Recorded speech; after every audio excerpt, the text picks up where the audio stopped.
Good evening.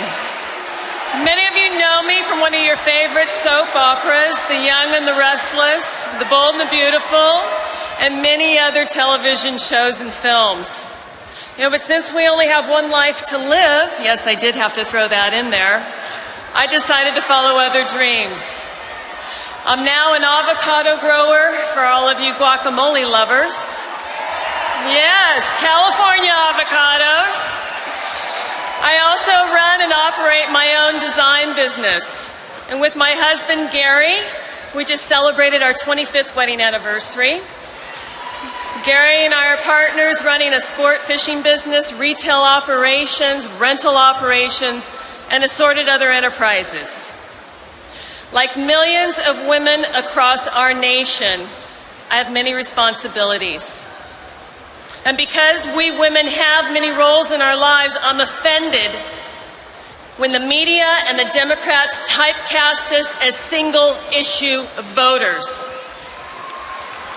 We take care of our families, work inside and outside the home, pay the bills, we manage the costs at home, take care of our parents, all focused on one thing: securing the future for our families. Like so many parents today, I have great concerns about the direction of our country and what it means for the future of my children. And I cannot let this election pass by without doing my part and helping get us back on the right track. That's why I am so grateful and honored to be here with you all tonight. When I look back at my grandparents, my mom and dad, I realize that so much of their lives were devoted to one goal: helping me, my sister Tammy, my brother Chris, have every opportunity to succeed.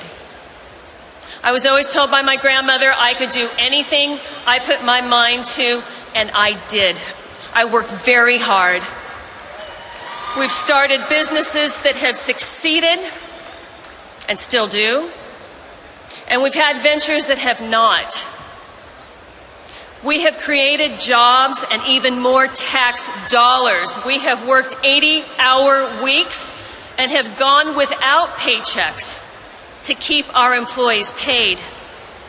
This isn't unique to Gary and me. It is the story of every small business owner in America.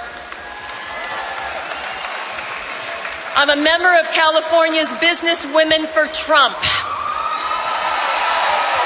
And we are comprised of farmers, doctors, small business owners, attorneys, and women in just about every field, profession, race, and ethnicity.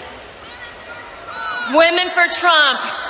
And we're concerned about out of control, unreasonable government regulations that needlessly add cost to doing business and tie us all up in red tape. And don't get me started about the bewildering tax code and high taxes to boot. This isn't true just for small businesses, but for farming as well. This past week, our business is confronting a problem caused by Obamacare. Yeah, that's a shock, isn't it? And as a small business, we used to offer medical insurance to our employees. And for those who chose to be covered, we paid most of their premiums. And this quarter, we had several employees work over the 30-hour threshold set by Obamacare. And by the requirements of law, they must now sign up for one of the approved health care plans. And our younger employees, they don't understand why they're getting forced off of their previous plan, which was significantly more affordable and tailored to their needs. Most of our employees are college age and they're very healthy. Yet they're required to buy coverage that does not meet their needs and is too expensive for their wallets. One good thing, it's been a wake-up call to all of our young employees, and they are all voting Republican this year.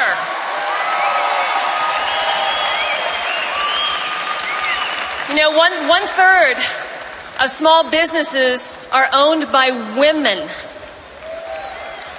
and to the 9.4 million women business owners who employ about 8 million workers, a value of about $1.5 trillion to our economy, I urge you to think about how important this election is for your future. Who do you think better understands your challenges and will stand with you fighting for a better economy and more opportunities? A career Washington insider who only knows how to use your tax dollars for more government jobs? And incidentally, ladies, in both then Senator Clinton's office and the Clinton Foundation, men have been paid better than women.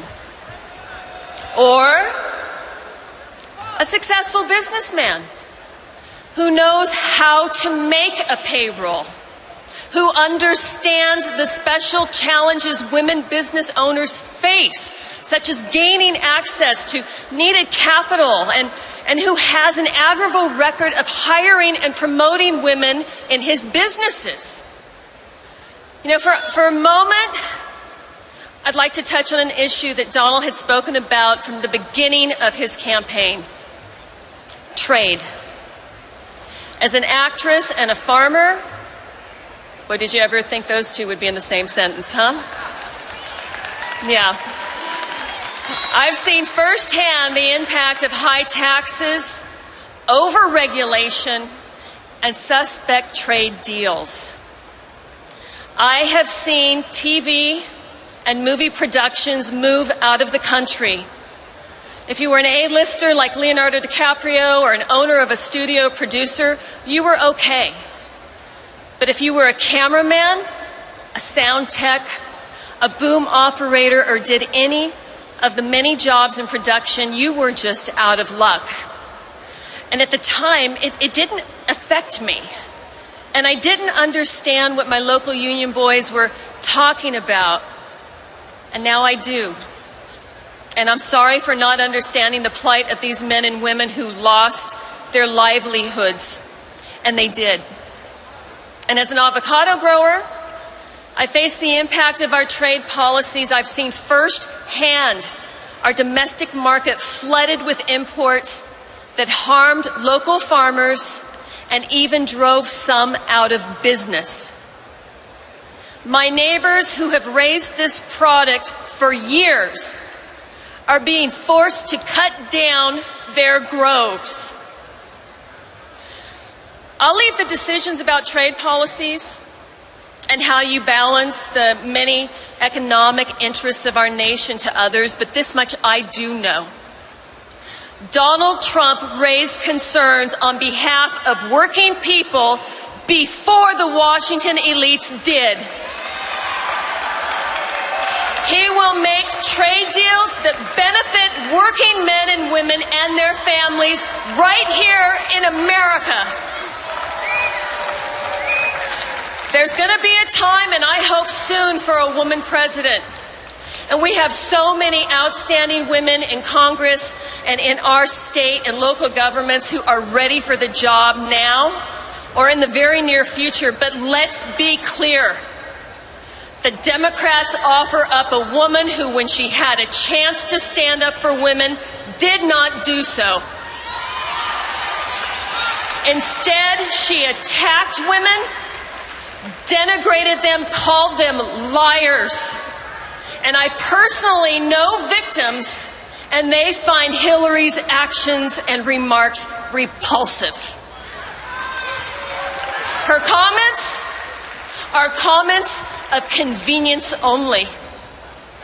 And if we are to prosper as a nation, if we are going to grow the economy and create jobs, we need a leader who will go to Washington and shake things up. A president who will bring common sense regulations and eliminate unnecessary ones, who will fix our tax system, who will start us on the path to rebuild our infrastructure. We need someone who knows how to build things, who knows how to create jobs, and who knows how to negotiate. He's going to tackle problems head on, ladies and gentlemen, so we can have true progress.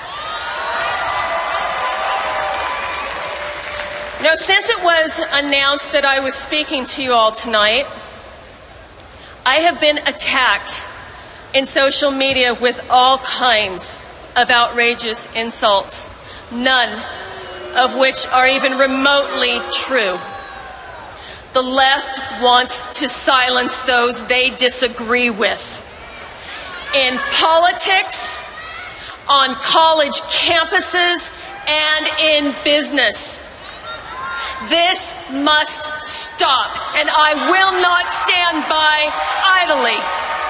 It is time we stood up for ourselves, for Donald Trump, and for our country.